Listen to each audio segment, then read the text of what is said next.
My grandfather used to say that the winter of 1949 taught him more about cattle than the previous 30 years combined, and he said it the way men of his generation said most things that had cost them something, quietly, and only if you were patient enough to wait for it.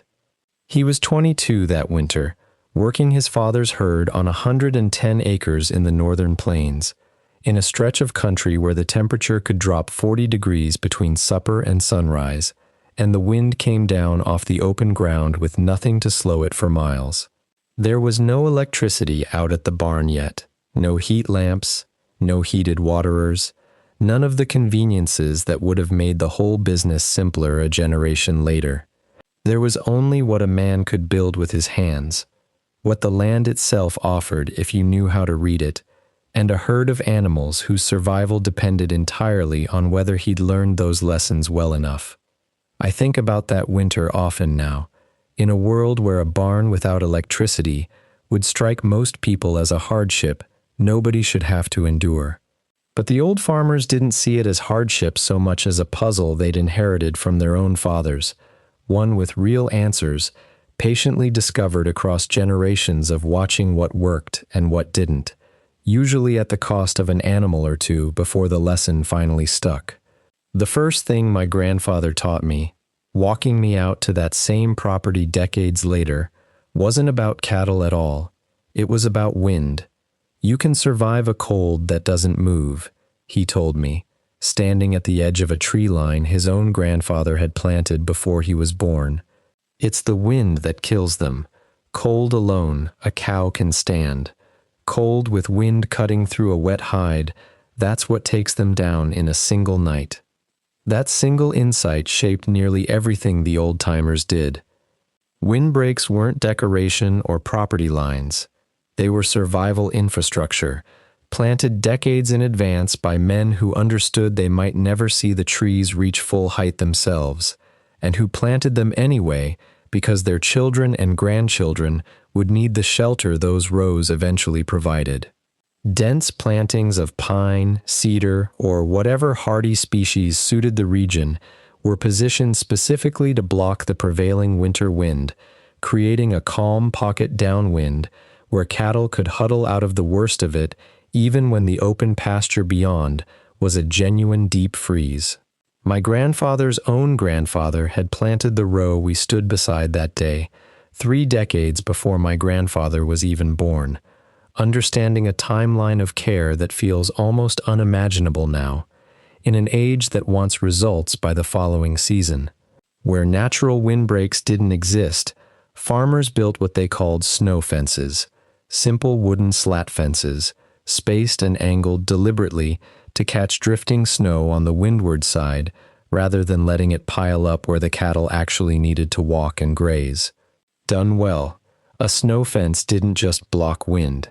It actually used the snow itself as a kind of insulating wall, banking it up exactly where a farmer wanted a barrier and keeping it clear everywhere else.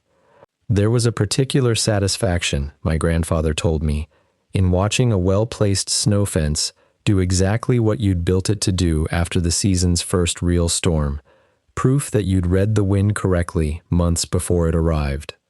Bedding mattered as much as shelter, maybe more.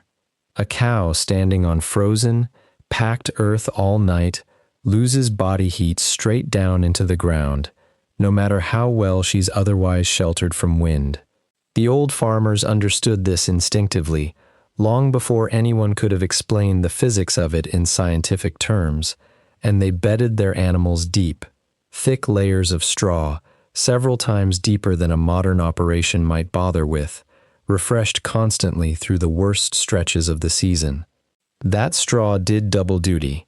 It insulated the animals from the frozen ground beneath them, and as it broke down and composted under the weight and warmth of the herd standing on it day after day, it generated its own gentle heat from decomposition, a slow-burning warmth rising up from underneath that took the worst edge off even a brutal night.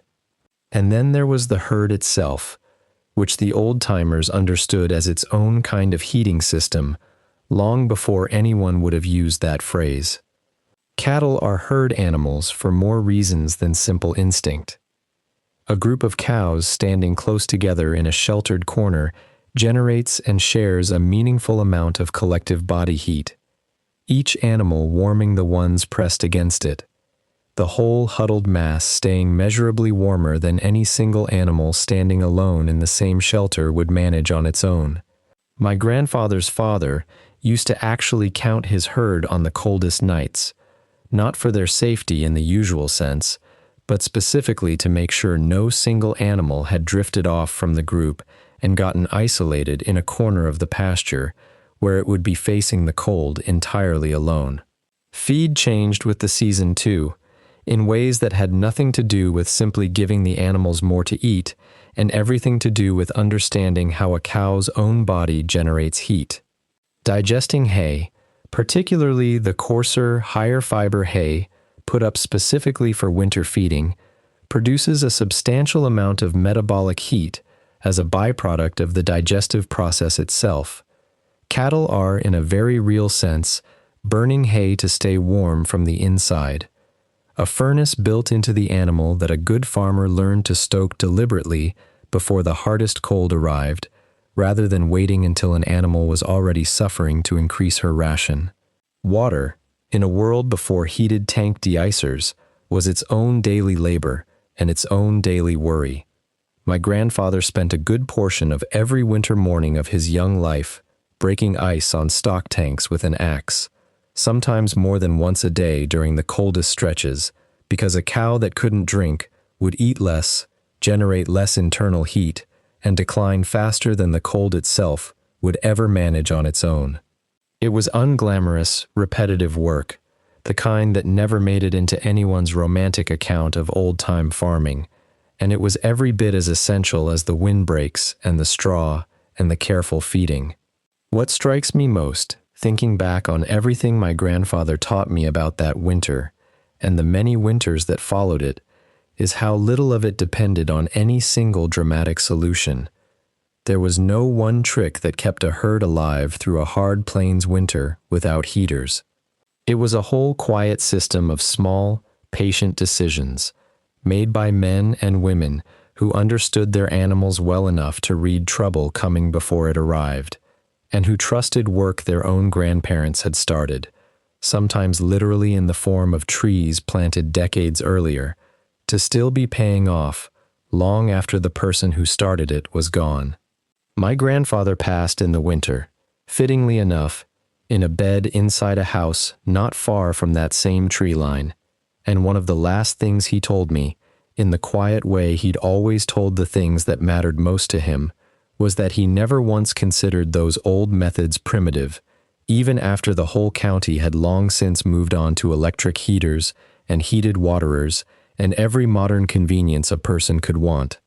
We didn't have less than they do now, he said. We just paid closer attention. That was the whole trick. There wasn't ever any other trick besides that one.